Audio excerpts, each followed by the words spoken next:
French countryside in the mid-18th century. What creature inspired fear and legend for generations to come? This is the chilling tale of the Beast of Gévaudan. Our story unfolds in the remote province of Gévaudan, nestled in the heart of France. It was a time of hardship, where life was closely tied to the land. But in the summer of 1764, an unprecedented horror began to unfold. A young woman named Marie-Jeanne Vallée became the first recorded victim. She was tending cattle when a monstrous animal attacked. Her companions managed to drive it away, but the seed of fear had been sown. Over the next 3 years, the attacks escalated with terrifying frequency.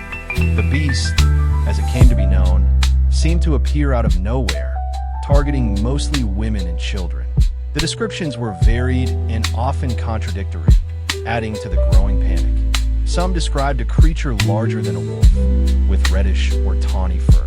Others spoke of a long, serpentine tail and fearsome teeth. Some even claimed it had an almost human-like face.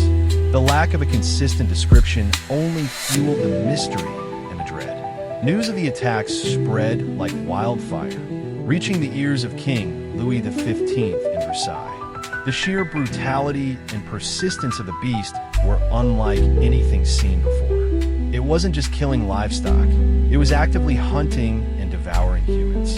The king, facing mounting pressure and public outcry, initially dispatched professional wolf hunters. But these seasoned trackers were baffled. The beast seemed intelligent, elusive, and incredibly resilient. It would vanish without a trace, leaving behind only terror and the mangled remains of its victims. The local populace grew increasingly desperate. They organized their own hunts, armed with whatever weapons they could find. Religious processions were held, and prayers were offered for deliverance. Yet, the beast continued its reign of terror. The attacks became bolder, occurring even in broad daylight and near villages.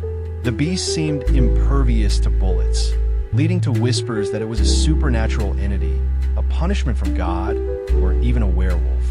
The official death toll attributed to the Beast of Gévaudan is estimated to be over 100, with many more wounded. The psychological impact on the region was devastating. People lived in constant fear, afraid to venture outside their homes. The official death toll attributed to the Beast of Gévaudan is estimated to be over 100, with many more wounded. The psychological impact on the region was devastating.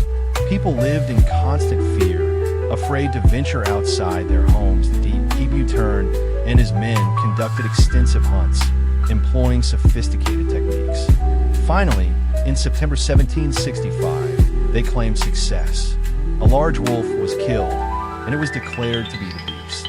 The king was informed, and celebrations erupted in Gévaudan. However, the relief was short-lived. Just a few months later, the attacks resumed. It became clear that the wolf killed by the Gévaudan was not the true beast. Panic gripped the region once more. The attacks continued for another 2 years. The mystery deepened, and frustration grew. The inability of the royal authorities to permanently eliminate the threat further eroded public trust. Then, in June 1767, a local hunter named Jean Chastel entered the city. He was a man of the region, familiar with the land and its creatures. During a large hunt organized by the Marquis d'Apcher, Chastel encountered the beast.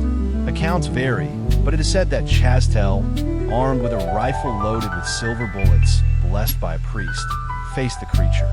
This time, the outcome was different. Jean Chastel killed a large, male canid that many believed to be the true beast. This animal was described as having unusual features, including reddish fur and large teeth. After its death, the attacks abruptly stopped. So what exactly was the Beast of Gévaudan? The truth remains shrouded in mystery. Some believe it was an unusually large and aggressive wolf or a wolf-dog hybrid. Others speculate it could have been an exotic animal, perhaps a hyena or a lion escaped from a private menagerie. More controversial theories suggest the involvement of a human, perhaps a serial killer who trained animals to attack or even wore an animal disguise. However, concrete evidence for these theories is scarce. Today, the story of the Beast of Gévaudan continues to fascinate and and terrify. It serves as a reminder of the primal fears that can grip a community when faced with the unknown. Was it a natural predator driven to desperation, a monstrous aberration of nature, or something far more sinister?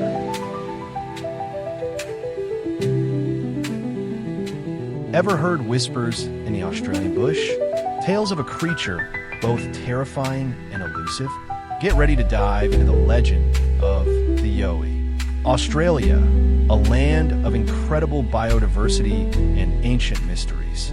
Beyond the kangaroos and koalas, lurks a figure in folklore, the Yowie. What exactly is a Yowie? Descriptions vary, but common threads emerge. A large, hairy hominid, often bipedal, standing anywhere from 6 to 10 feet tall. Think Bigfoot, but down under. Eyewitnesses report massive footprints, powerful builds, and a pungent, musky odor. Some even describe glowing red eyes in the darkness. Chilling, right? The Yowie isn't a recent invention.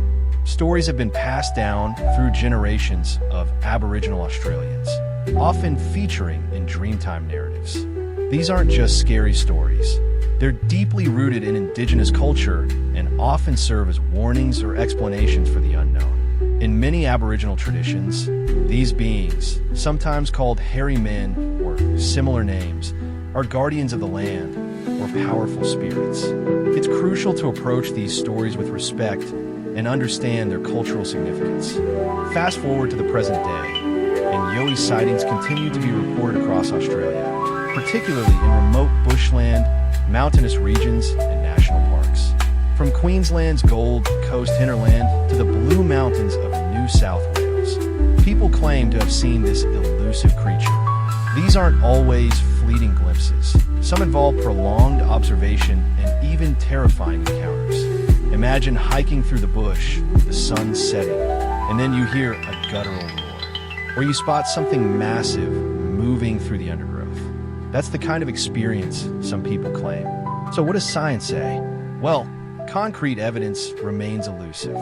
No bones, no hair samples definitively linked to a unique, undiscovered species. While anecdotal evidence is compelling to some, without physical proof, the Yowie remains in the realm of folklore and cryptozoology. Skeptics often point to misidentification of known animals, hoaxes, or simply the power of suggestion. The Australian bush is full of creatures that can appear larger or more mysterious in the right or wrong circumstances. But the sheer volume of consistent reports, spanning centuries and cultures, keeps the Yowie mystery alive. Why do so many people from different backgrounds report similar encounters? Could the Yowie be a relict population of early hominids? A giant primate that somehow survived in the isolated Australian continent? Or is it something else entirely? The internet is filled with supposed Yowie footage and photos. The quality is often poor, the subject matter ambiguous. It's easy to be fooled, but the allure of capturing definitive proof is strong. Whether a flesh and blood creature or a powerful symbol in Australian culture, the Yowie continues to fascinate and inspire. It speaks to our innate curiosity about the unknown and the wild, untamed corners of our world. The Yowie has even entered popular culture, appearing in books, movies, and local legends. It's a uniquely Australian monster, ingrained in the national psyche. So what do you think? Is the Yowie a real creature waiting to be discovered, or a captivating myth that will forever roam the Australian bush in our imaginations? Let us know your thoughts in the comments below. Have you ever heard a Yowie story? Or maybe, have you seen one yourself? In the heart of West Virginia, a chilling legend took flight. A creature of nightmare, with glowing red eyes and massive wings. Get ready to encounter the Mothman. Point Pleasant, a seemingly ordinary town, became the epicenter of an extraordinary and terrifying phenomenon in the mid-1960s. It all started in November 1966, when several couples reported a terrifying encounter near an abandoned TNT plant known as the TNT area. Their descriptions were chillingly consistent. A large, dark figure, taller than a man, with enormous wings and two piercing red eyes that seemed to glow in the dark. this wasn't just a fleeting glimpse. For over a year, sightings of this bizarre creature plagued the residents of Point Pleasant and the surrounding areas. It was like nothing I'd ever seen before, just evil-looking. Skeptics offered various explanations. Could have been a large owl, seen in poor lighting, a sandhill crane, known for its size and reddish eye markings. While these explanations might account for some sightings, many witnesses, including credible individuals like police officers, stood by their terrifying accounts of a truly unusual creature. The Mothman's appearances weren't just random. Many locals reported a feeling of unease and dread whenever the creature was sighted. Some even claimed it was connected to other strange occurrences, like UFO sightings and unusual animal behavior. The legend took an even darker turn with the tragic collapse of the Silver Bridge in December 1967. This devastating event claimed the lives of 46 people. In the aftermath of the disaster, some locals couldn't help but connect the Mothman's sightings to the tragedy. Had it been a harbinger of doom, a warning that went unheeded? This connection, though never proven, solidified the Mothman's place in local folklore as a creature associated with tragedy and misfortune. Was it an undiscovered species, a cryptid lurking in shadows? Could it have been a top-secret government experiment gone wrong?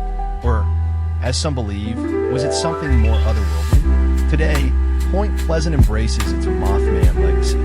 The town hosts an annual Mothman festival, attracting thousands of enthusiasts and curious onlookers.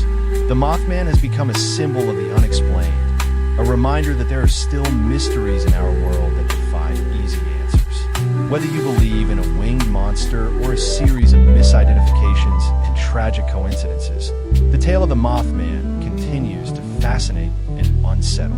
What do you think? Was the Mothman a real creature, a figment of collective imagination, or something else entirely?